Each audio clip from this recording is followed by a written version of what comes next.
Morning from under the shade tree. What a great day it is. I was at church yesterday and something Pastor Dean said caught me again. I felt like he was just speaking directly at me. And one of his questions was, are we peacemakers in the body of Christ? He said that how we do things is just as important, sometimes more important than what it is we're doing. If you've got a garden, and in the front of the garden you've got some posies and you got some lilacs and lilies, and then at the back of the garden you've got roses. Well, if your roses are in need of help and you just trounce on through past all the other flowers, stepping on them to help the roses, what good is that? Shouldn't we be aware of what the flowers need and where they are and not step on them?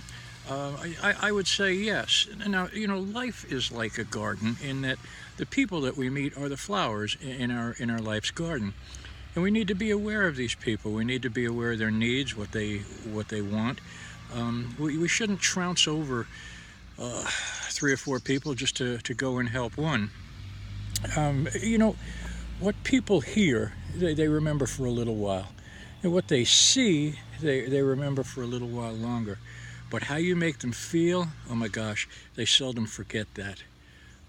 Delivery is really important. We've got 4 dogs. 3 of them are real little dogs. One of them is an especially nervous and anxious dog, and her name's Jessie. And if I'm on the couch and I look at her and I go, "Jessie, come here, I've got a piece of steak for you." Oh my gosh, she's all excited. She's almost peeing herself because she's scared. But if I look at her and I say, "Jessie, come here, you're such a dumb little dog. I want to spank you.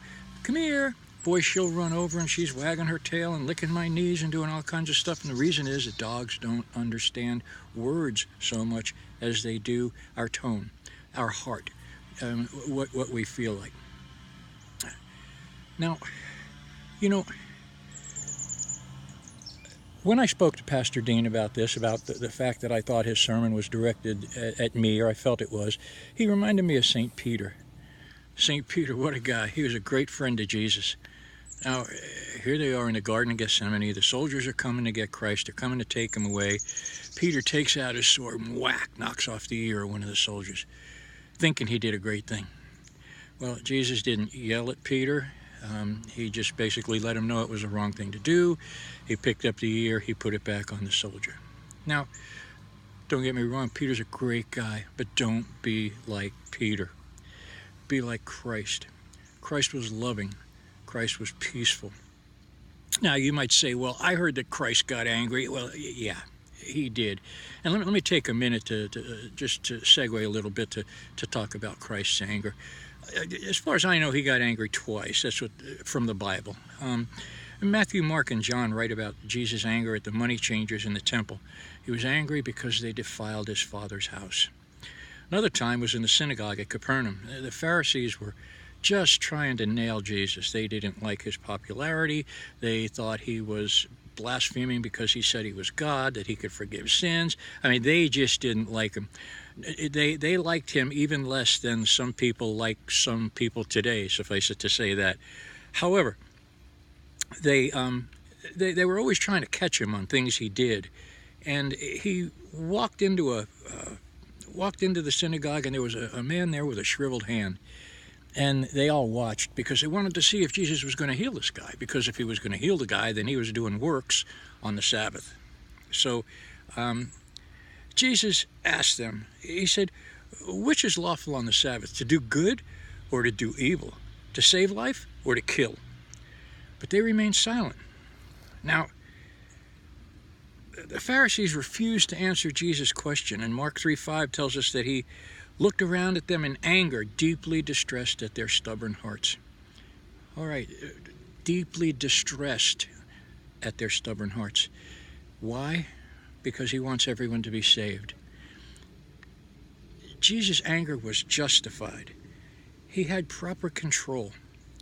He was never out of control, even in his wrath. Temple leaders didn't like his cleansing of the temple. Luke tells us this in chapter 19, verse 47. But he had done nothing sinful. He controlled his emotions. His emotions did not control him. When we get angry, we often have improper control. This is because we're human and we suffer the wrath of man.